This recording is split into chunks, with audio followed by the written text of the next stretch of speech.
Hey guys, so in this video, we would be discussing about limit theorem. This video would teach you a basic topic about calculus. We all know that calculus is one of the hardest part of mathematics. Almost all college students says that it is a real pain.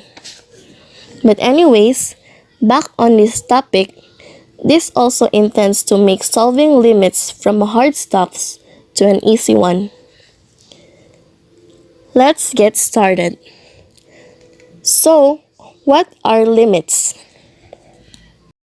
Limits are used to describe the value of the function at a certain input in terms of its value at nearby input. Limits also replaced infinitesimals in 19th century. The first example is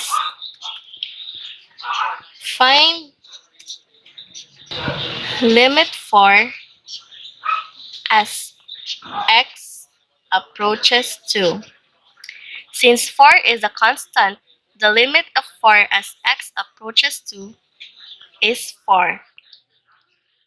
Next example is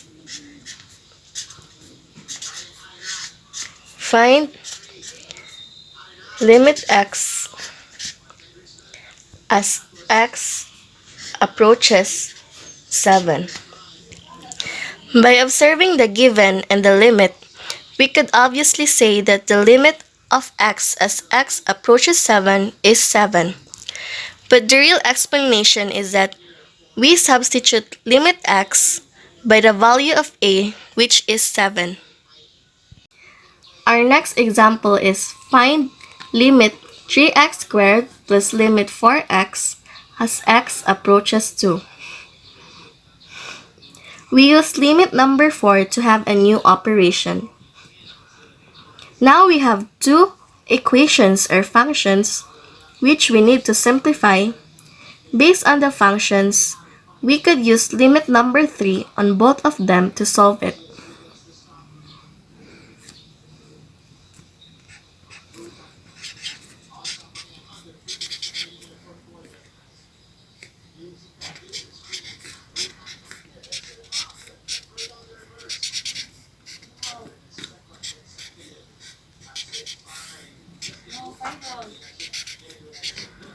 After we use limit number 3 on both functions, we get limit x squared and limit x, which we could substitute by the value of a.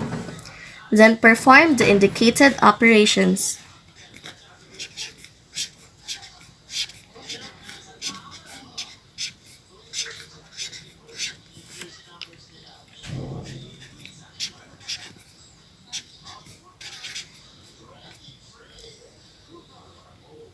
Then the final answer is the limit of 3x squared plus 4x as x approaches 2 is 20. Our next example is find limit 5x as x approaches 6. We use the limit format to convert it. Now that we have limit x, we can substitute it by the value of a, which is 6. Then perform the indicated operations. So the answer is the limit of 5x as x approaches 6 is 30. Okay, our next example is find limit 3x squared times 4x as x approaches 2.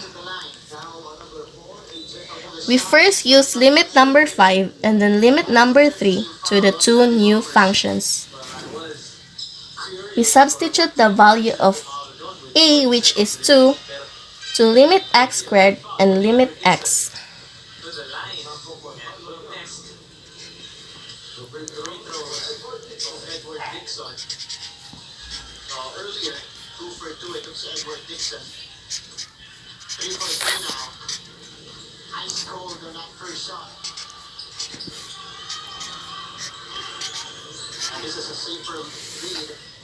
Then perform the indicated operations.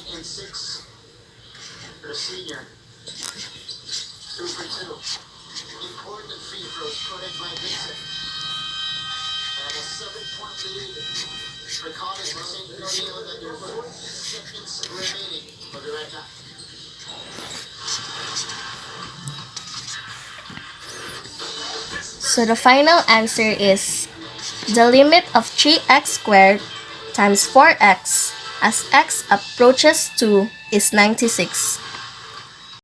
So, for our second to the last example is find the square root of limit 2x plus 5 as x approaches 2.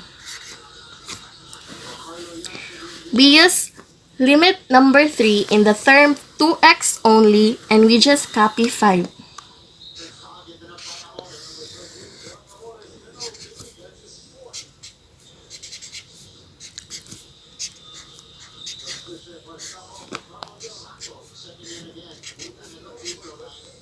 Then we substitute and add 5.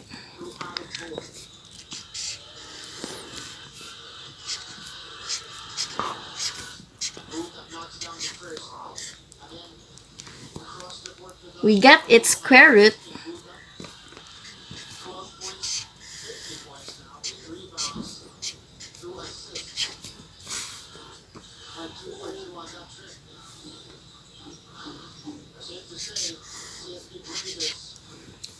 So the final answer would be the limit of square root of 2x plus 5 as x approaches 2 is 3. And for our last example, find limit 2x plus 3 squared as x approaches 3. Again, we use limit number 3 to 2x only, just like on previous example.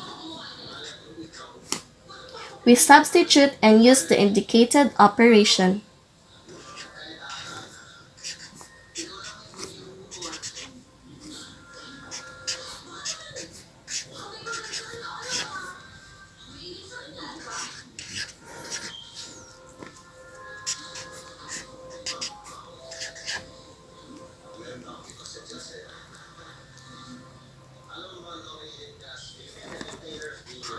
Finally,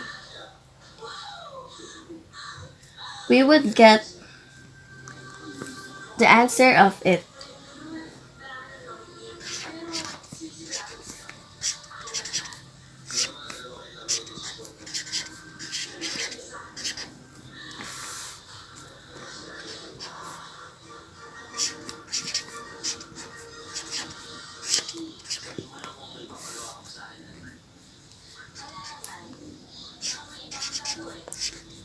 And so for our final answer, the limit of 2x plus 3 squared as x approaches 3 is 81.